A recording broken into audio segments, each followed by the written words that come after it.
Salam xanımlar. Deməli dərsimiz taksonomiya dərsidir. Baxın, buradan yazaq. Taksonomiya. Bu taksonomiya dərsi, yəni çox insan üçün çətin gəlir, amma biz nümunələrlə daha rahat yadda necə qalır onu öyrədəcəyik. Baxaq indi. Deməli taksonomiyanın 3 növü var. Baxaq. Buradan yazaq. Birinci nə idi? İdraç taksonomiya. İkinci nə idi? Emosional, affektiv. Üçüncü nə idi? Psixomotor.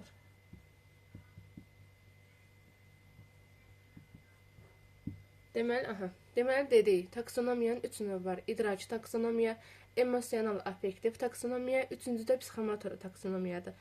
Baxaq buradan psixomotor taksonomiya nədir? Bunu biz daha rahat yadda qalmaq üçün imdad kimi də bax saxlaya bilərik. Baxın, İ-M-D-A-T. Bu imdadın indi açılışına baxaq. Birinci nədir? İmitasiya. Deməli, imitasiya. İmitasiya nədir uşaqlar? Proses izləmə. Baxın, indi sizə deyəcəm. Proses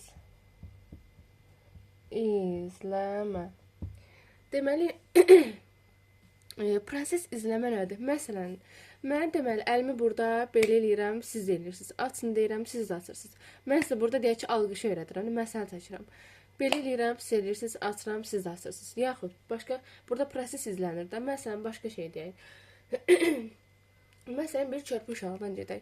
Körpə uşaq, məsələn, hələ eməkləmə dövründədir də. Bizi görür ki, məsələn, biz yeriyirik, yaxud qaçırıq. Burada uşaq nə edir? Prosesi izləyir də, daha sonra özü eləyir o prosesi. Bax, odur. Ən sadəsində də proses izləmənin. Mən sizə deyirəm, əlimi belə eləyirəm, siz də eləyin. Açıram deyirəm, siz də açın. Bu nədir? Proses izləmədir. İkinci nə idi? Manipulyasiya.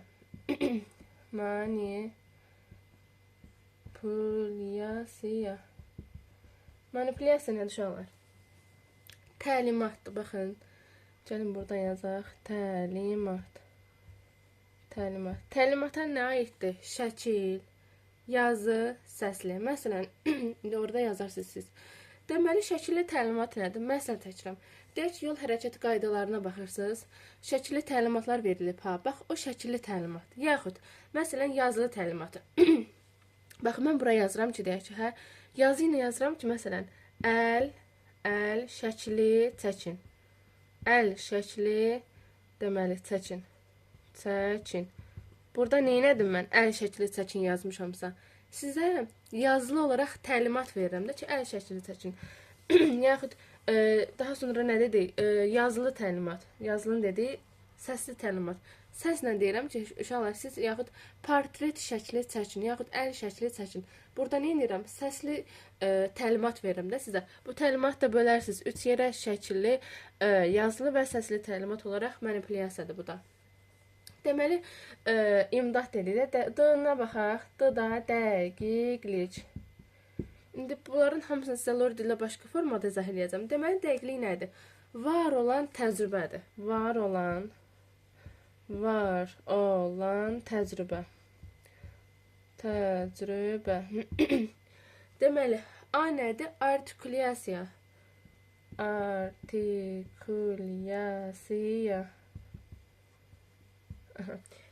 Deməli, artikulyasiya nədir? Mənəvi, yaradıcı əlaqədir. Mənəvi, yaradıcı.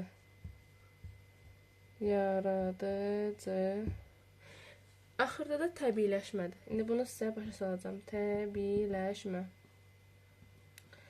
Uşaqlar, təbiiləşməyə aid amma səhvsiz, qüsursuz, mükəmməl və nəfis olandır.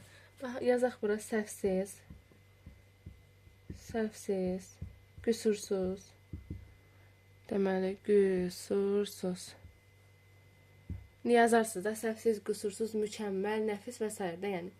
İndi burada məsələn, indi xanımların da başa düşəcəyi şəkildə necə izah eləyək deməli. Biz burada məsələn hansı nümunə gətirək sizə? Məsələn, mebel nümunəsi gətirək də, yaxud hər hansı bir mebel deyək də, yəni. Deyək ki, mətbəxi mebelini quraşdırmaq lazımdır və imkanınız yoxdur, deyək ki, usta çağırmağa və s. yəni. Burada imitasiya baxırıq. Nədir? Proses izləmə. Məsələn, mən mebel quraşdırmanı YouTube-dan baxaraq, yaxud nə bilim, hər hansı bir internet vasitəsindən baxaraq, məsələn, orada baxıb prosesi izləyib, həmən orada məsələn mebeli quraşdırırsam, mən də evdən deyək ki, başlayıram ona baxa-baxa YouTube-dan quraşdırmağa. Bu nə oldu? Proses izləmə oldu. İkinci nədir? Manipulyasiya, yəni təlimat. Təlimatda nə var idi? Şəkili var. Deyək ki, o mebelin içində şey var da, deyək ki, şəkil olaraq təlimat var ki, hə, şəkil vasitəsilə göstərir ki, bunu bura yerləşdirəcəksən, bunu bura yerləşdirəcəksən, ya paltaryonu aşağı, yaxud nə bilim, haransa yuxarı. Şəkili təlimatdır da bu. Bunu bildik. Dəqiqliyi nədir? Var olan təcrübə. Bu nədir? Məsələn, mən bilirəm ki, hə, paltaryonun yeri harda olmalıdır. Yaxud nə bilim, bunu bu taxtanı məsələn bura quraşdırmalıyam. Yaxud nə bilim, hər hansısa bir mətbəx əşyasının yeri burada olmalıdır. Bu nədir? Var olan təcrübədə öz bildiyimiz şeydir. Deməli, dəqiqlik oldu, var olan təcrübə. Artikulyasiya nədir? Mənəvi yaradıcı. Məsələn, mən bu mənəvi yaradıcıya nə əlavə eləyə bilərəm? Yenə həmənki nümunəmizdən gedək ki, çaşmayaq. Deməli, məsələn, dedi ki, o mebeli quraşdırıram, hə. Oradakı şkafa mən məsələn, qulpuna hər hansı bir yaradıcı bir çiçək, öz düzəltdiyim çiçəyi qoyuram da, yaradıcı bir şey eləyirəm da. Yaxud taxtalardan hər hansı bir dekor düzəldib mətbəximə əlavə eləyirəm. Bu nə oldu? Artikulyasiya oldu, mənəvi yaradıcı bir şey oldu. Daha sonra təbiiləşməyə baxırıq. Təbiiləşmə nədir? Səhvsiz, qüsursuz, mükəmməl və nəfis. Təbiiləşmə də nədir, qızlar? Dediyimiz kimi mətbəx nümunəsindən getmədik. Orada mən bunlara bura qədər gəldim, hə, amma təbiiləşmə odur ki, hə, səhvsiz, qüsursuz. Yəni mən ümumiyyətlə mebel necə quraşdırılır mükəmməl şəkildə bilirəm. Deyək ki, mən mebel ustasıyam kimi düşünün də, çünki səhvsiz edirəm. 2 dəqiqə quraşdırıram, heç bir deyək ki, proses izlənmə və s. gərək yoxdur, təlimata gərək yoxdur.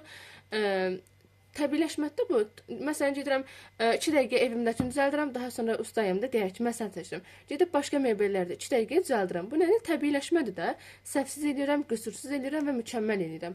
O sahədə mən avtomatikləşmiş kimi götürək də, təbiiləşir də. Bu yəni səhvsiz, qüsursuz olandır. Baxın, bura qədər bildik. Deməli gəlirik. Bunu sistemi yerləşməyəcək.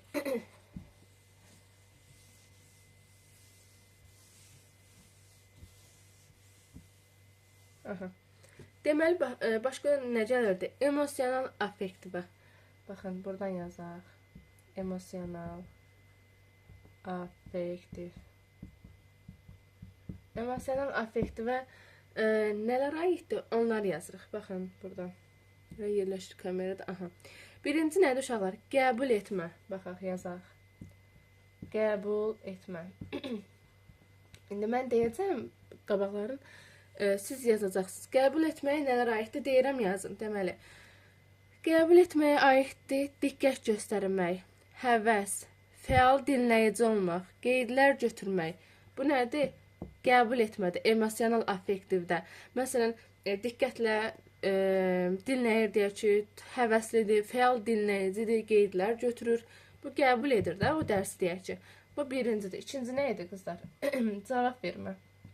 Bunu mən ayrı şəkildə də izah eləyəcəm. Lor dildə də xanımların başa düşəcəyi şəkildə də izah eləyəcəm. Deməli, ikinci nədir? Cavab vermə. Cavab verməyə də yazırsınız. Suala cavab verir, reaksiya verir, aktivdir, prosesə əməl edir, həmçinin də qaydalara əməl eləyir. Bax, bu cavab verməyə aiddir. Yenidən deyirəm cavab verməni. Suala cavab verir, reaksiya bildirir, aktivdir, prosesə əməl edir, həmçinin də qaydalara riayət eləyir. Qaydalara əməl eləyir də, bu da 2-yə aiddir. 3 nədir? 3 bildiyimiz kimi dəyərləndirmə. Dəyərləndirməni bilirik, dəyərləndirmə. 4-cüyə baxırıq. Bunun qabağından dəyərləndirmə yazın. Deyəni dəyər verməkdə. Mən sizə qısaca indi nümunə ilə sıramı başa salacağım. Təşkil etmə yazaq.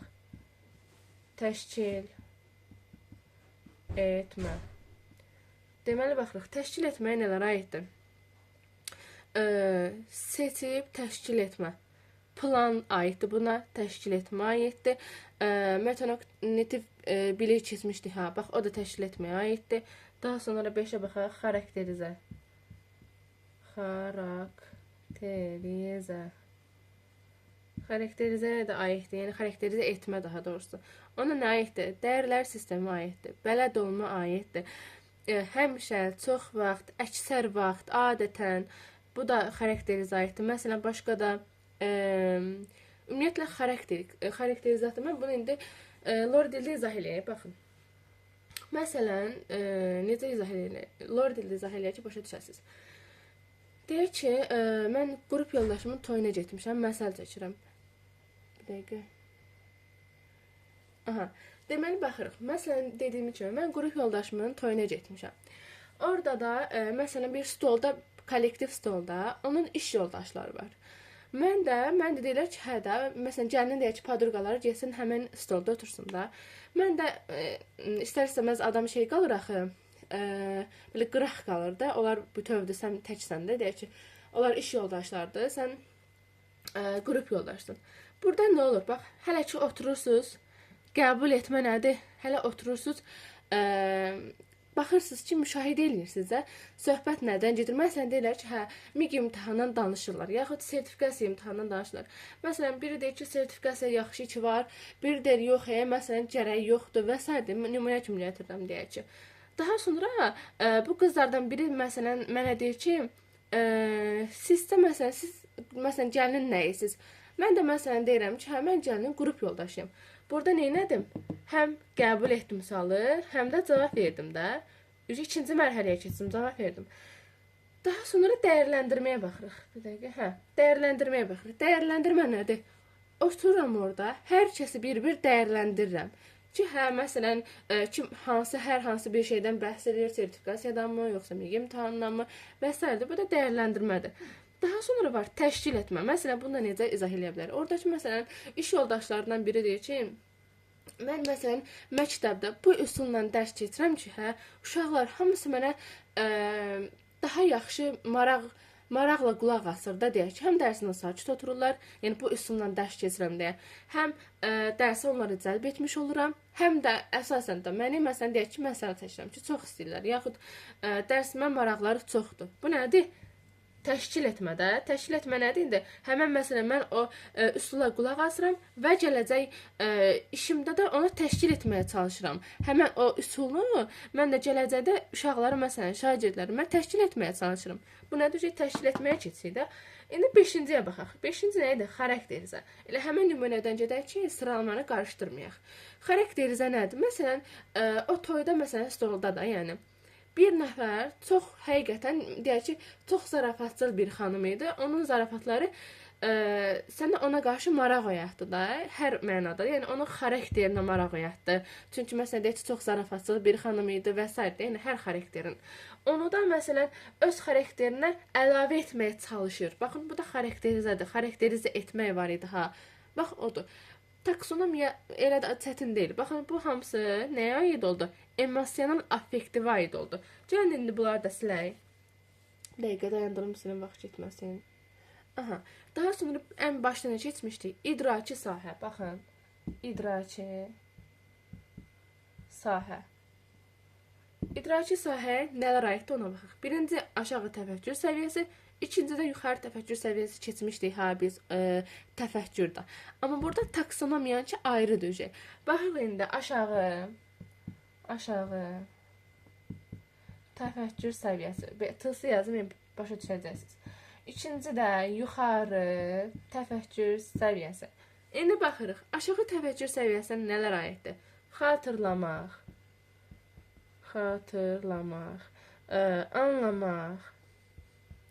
anlamaq və tətbiq etmək. Tətbiq.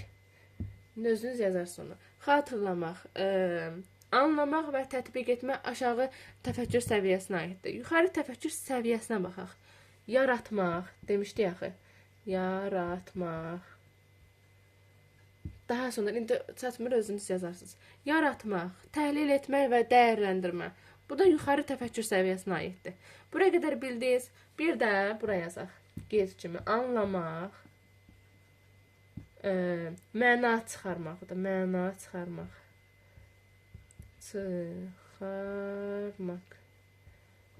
İndi mən sizə açar sözlər verəcəm. Onunla idraki sahənin testlərini yazacaqsınız. İndi burası yer çatmayacaq. Mən dediyəcəm siz yazın. Laf videonu dayandırıb yazarsınız ki, daha rahat olacaq sizə testi işləmək. Baxın indi. İdraki sahəyə aiddir. Deməli, nümunələr gətirmək, ümumiləşdirmək, təsnif etmək, nəticə çıxarmaq, bunların hamısını yazırsınız. Müqayisə etmək, izah etmək, qruplaşdırmaq, təsvir etmək, müəyyənləşdirmək, öz sözlərini demək, bir də interpretasiya etmək. Bu hansına aid oldu qızlar? Anlamağa aid oldu, bax. Buna aid oldu. Deməli, xatırlamağa baxırıq. Xatırlamağa nələr asar sözlər deyirəm, onu yazın. Xatırlamağa da aid oldu. Seçmək, müəyyənləşdirmək, tapmaq, bax. Ən vacibi tapmaq, adlandırmaq, tanımaq, yada salmaq, tərif etmək, sadalamaq, təkrarlamaq, sıralamaq və xatırlamaq. Bu da xatırlamağa aiddir. Xatırlamaq. Bu açar sözləri sizə verirəm ki, testi işləməkdə sizə çox rahat olacaq. Buraya qədər bildik, hə? Deməli, daha sonra gəlir, baxın, gəlin yazaq.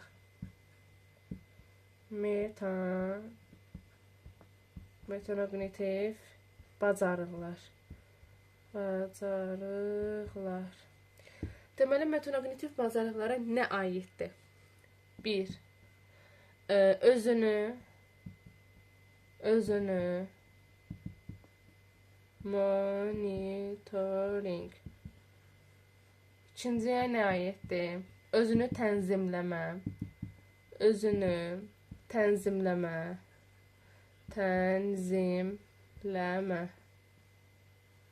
Üçə nə aiddir? Özünü qiymətləndirmə. Bilirsiniz ki, ən axırda həmişə qiymətləndirmə olur. Özünü qiymətləndirmə. Deməli, qiymətləndirmə. Deməli, buradan özünü monitoring nədir? Gəlin bunu silək, yoxsa yer satmır həmişə kimi. Bunu bildik. Bu metanognitiv bacarıqların növləri idi. İndi burada birə baxaq. Bir nə idi? Özünü monitoring. Baxın, özünü monitoring.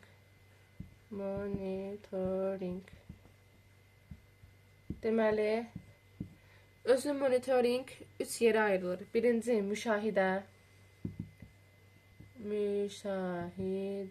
Bu nədir? Müşahidə aparmaqdır. Məsələn, deyək ki, indi öz ixtisasımızdan gedir.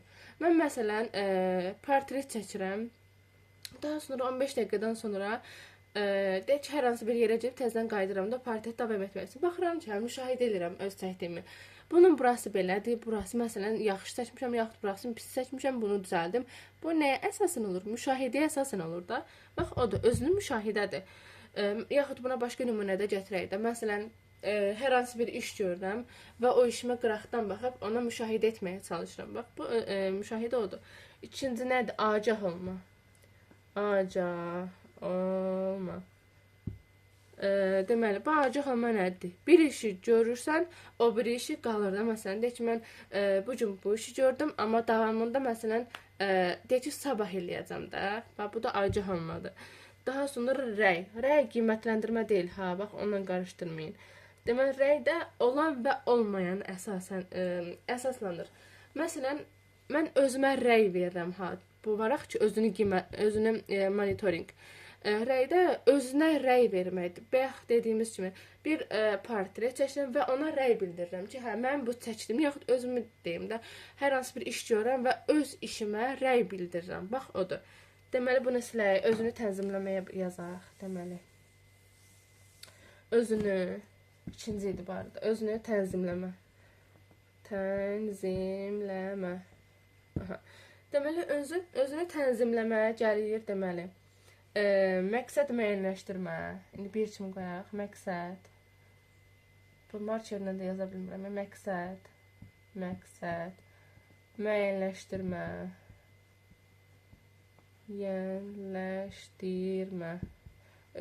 Məqsəd müəyyənləşdirmə. İkiyə baxırıq.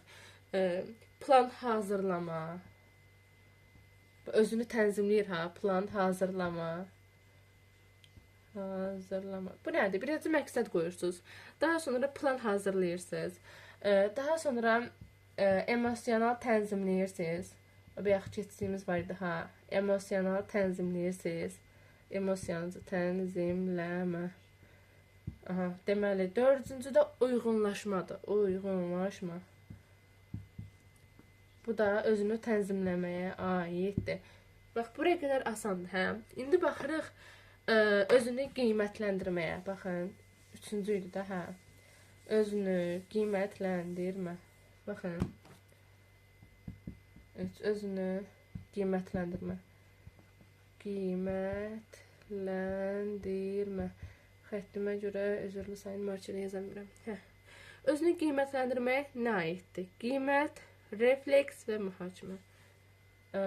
Deməli, 1. Qiymətləndirmə, yəni qiymət. 2. Refleks. Refleks. Həmçində mühakimə aiddir. Mühakimə etməkdə, yəni həm qiymətləndirmə, həm refleks bildirmə, həm də mühakimə özünü qiymətləndirməyə aiddir. Bax, buraya qədər bildik, hə? Gəlin, bax, bunu silərik. Daha sonra birdən də var, məsələn, biz inklüziv təhsil keçmişdik, ha? Xəstə uşaqların təhsili barədə. Bax, onun daha açılışı da, bu bilirsiniz nəyə bizə lazımdır? Məsələn, deyək ki, bizə bu formada uşaqlar bizə şagirdlərimiz olsa, onlara qarşı necə davranmalıyıq, nə formada dərs keçməliyik, onun marağına uyğun necə dərs keçməliyik, bax, onu bizə başa salır. Əslində, çox gözəl mövzudur bu. Baxın, yazırıq deməli, inklüziv təhsil. Bu da taksonomiya aiddir, ha.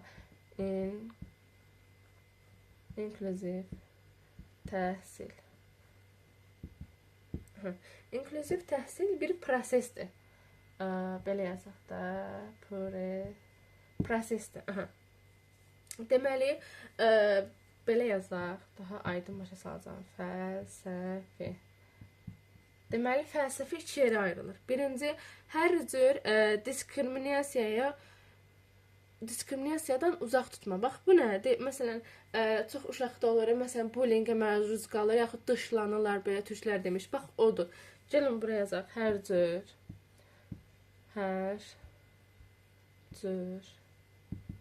Belə yazım da, dışlanmaq yazım. Rahat başa düşün də. Dışlanmaqdan uzaq tutma. Uzaq tutma. Məsələn, o uşaqları hər cür bullyingə məruz qalırlar və s. Ne bilirsiniz? Onlardan uzaq tutmalıyıq biz. Bax, odur. İkinci nədir? Ümumi təhsil müəssisələrində digər şagirdlərin də təhsil alması. Məsələn, bu nədir? Əncəli, xəstə uşaqlarla normal sağlam uşaqların bir yerdə, bir sinifdə, bir otaqda təhsil almasının şəraitini yaratmaqdır. Gəlin yazaq. Elə yazmayaq. Mən sizə deyim, siz o cümləni yazın. Ümumi təhsil müəssisələrində digər şagirdlərin də təhsil alması. İndi bunun davamında yazdırıram. Buraya yazsam yer çatmayacaq, həm də vaxtımız gedəcək. Mən sizə dediyinizdən siz yazın. Daha sonra gəlir, hər bir kəsin düşünmək, hiss etmək hüququ vardır. Yəni, bunları qəbul etməli biz müəllimlər. Məsəl çəkirəm. Hamısını nümunə gətirim ki, başa düşün. Deməli, deyir ki, hər bir kəsin düşünmək və hiss etmək. Buna nə deyirlər uşaqlar? Məsələn, deyək ki, dediyim kimi, hər iki şagird, məsələn, həm əncəlli, həm normal, məsələn, xəstə deyək də, əncəl deməyək, həm xəstə, həm normal şagirdin bir otaqda, bir sinifdə təhsil almasında, məsələn, deyirik ki, məsələn də, sən gec cavab verirsən, məsələn, sual deyirəm də, sən gec cavab verirsən inklüziv təhsilə, inklüziv uşaqlara da, sən çox gec cavab verirsən, sən düşünmədə, elə sən tez deyirsən, normal uşağa deyirəm, elə sən bu suala sən cavab ver. Uşağı qoymadım axı ki, düşünməyə çalışsın. Nə olsun ki, məsələn, gec düşünür, gec cavab verər və s. Yəni, o, bax, çox yanlış bir şeydir. Yaxud, hiss etmək, düşünmək, hiss etmək, hamısını biz qəbul etməliyik. Onların da, məsələn, düşünmək, hiss etmək hüququnu qəbul etməliyik. Bax, odur. Daha sonra, hər kəsin ünsiyyətinə qulaq asmağa malikdir. Məsələn, deyək ki, o çox yavaş danışır. Məsələn, deyək ki, bizim səbrimiz satmır. Yaxud hər hansı bir kimsən o səbri satmır da ki, qulaq asmağa. Amma belə deyil. Elə uşaqların ünsiyyətinə qulaq asmalıyıq. Həmçində dinlənilməlidir o uşaqlar. Bax, bunu deyir. Daha sonra bütün insanlar öz həmyaşıda dəstək və dost ehtiyacı vardır. Bu normal uşağa da aiddir, xəstə uşaqlara aiddir, bu hamısına aiddir. Hamısının öz həmyaşıdına dəstək olmalıdır və də dosta ehtiyacı vardır. Həmçində həqiqi təhsil lazımdır bu kimi uşaqlara. Deməli, bax, buraya qədər yazdınız. İndi baxın, bunu siləyim və inklüziv təhsil nə üçün lazımdır? Bax, onu yazaq. İnklüziv təhsil nə üçün lazımdır? Lazımdır. Deyirəm yazın. İnklüziv təhsil nə üçün lazımdır? Uşağın inamını artırır. Ən başlıcası budur. Uşağın inamını artırır. İkinci, ünsiyyəti inkişaf etdirmək üçündür. İnklüziv təhsil həm dedik uşağın inamını artırır, həm də ünsiyyəti inkişaf etdirmək üçün lazımdır. Bax, bunu da yazırsınız. Deməli, bu inklüziv təhsilin faydasına baxaq. Buraya yazarsınız faydası. Faydasına nə aiddir? Mən dediyinizdə nə deyirəmsə yazın onu. Motivasiya, aid olma hissi, məsələn, elə uşaqlar olur, dediyim uşaqlar da, inklüziv uşaqlar, normal sinifə girəndə orada aid hiss etmir, özlərinin aid ola bilmir. Məsələn, onlar hamısı qruplaşır, məsələn, söhbət edir, bu qalır qıraqda. O nədir? Aid olmama hissidir. Amma məsələn, inklüziv təhsildə faydası nədir? Uşaq orada aid hiss edə bilir. Deməli, motivasiya, aid olma hissi, mövcud potensialını üzə çıxarır, daha sonra valideynlərlə əməkdaşlıq edir. Buraya qədər. Deməli, baxırıq, necə tətbiq olunmalıdır bu inklüziv təhsil, necə tətbiq olunmalıdır? Bu əsasən də müəllimlərə aiddir. Necə tətbiq olunmalıdır? Proqramı mənimsənilməlidir. Fərqli uşaqları qəbullanmalıdır bu müəllim. Bunu da yazırsınız. Daha sonra bir də var. O da universal öyrənmədir. Baxın, bu da çox vacibdir. Həmçində testin bir sualdır. Yəni, baxın, universal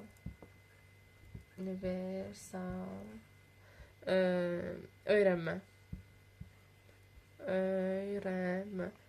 Burada bir dənə belə bir şey çəkək. Baxın.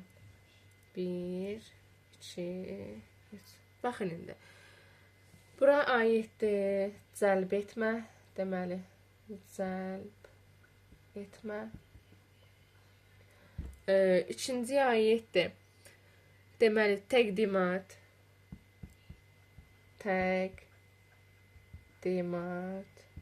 Deməli, bu üçüncüyə aiddir. Fəaliyyəti nəzərə almaq. Fəaliyyəti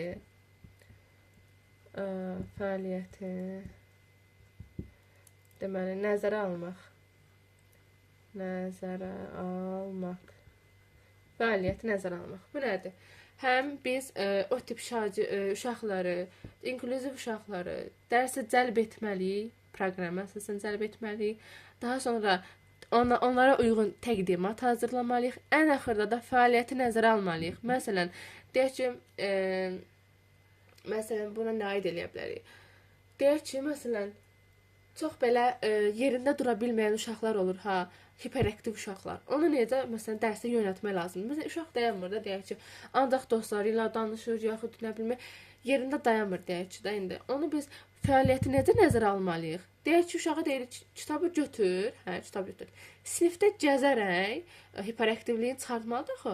Sinifdə gəzərək o dərsi oxu. Amma yenə görürsünüz ki, həm onun hiperaktivliyini nəzərə aldıq, həm də ki, onu fəaliyyətini nəzərə almaqdır. Amma dərsdən də yayınmadı, həm dərsini oxudu, həm o hiperaktivliyini çıxartdı. Baxın, bu da universal öyrənməyə aiddir, qızlar. Bax, çox asandır həqiqətən. İndi mən də sizə bir şey yazdıracağım. Təxminən 6 dənədir. Onu da mən dedikcə yazırsınız. Bu nədir? Deməli, universal öyrənməyə aiddir bu arada. Bir qoyun yazın. Davranış üçün plan qurmalıyıq. Bu bir. Davranış üçün plan qurma. İkinci nə idi? Kooperativ qruplardan istifadə olunma. Bu da əsasən universal öyrənmə nədir? Sırf dərsi qruplar formada dərs keçməkdir. Qruplardan istifadə etməkdir. Üçüncü nədir? Müəllimin peşəkar fəaliyyətinin inkişafıdır. Dördüncü nədir? Qiymətləndirmədir. Beşinci qiymətləndirmədə bilirsiniz təbii ki. Beşinci nədir? Resursdur. Resurslardan istifadədir. Daha sonra Resursda məsələn nə götürə bilərik? Kitab, qələm. Resursu necə deyə bilərik nümunə kimi? Məsələn mən deyək ki, məsəl seçirəm də, coğrafiya müəllimiyəm və deyirəm ki, hə, bu ölkə burada yerləşir, amma uşaqlar tam da başa düşmürlər ki, məsələn, hansı ölkənin yanında yerləşir, ya ha tərəfdə yerləşir. Daha sonra qlobusu gətirirəm. Qlobusu bilirsən axı resursdur da.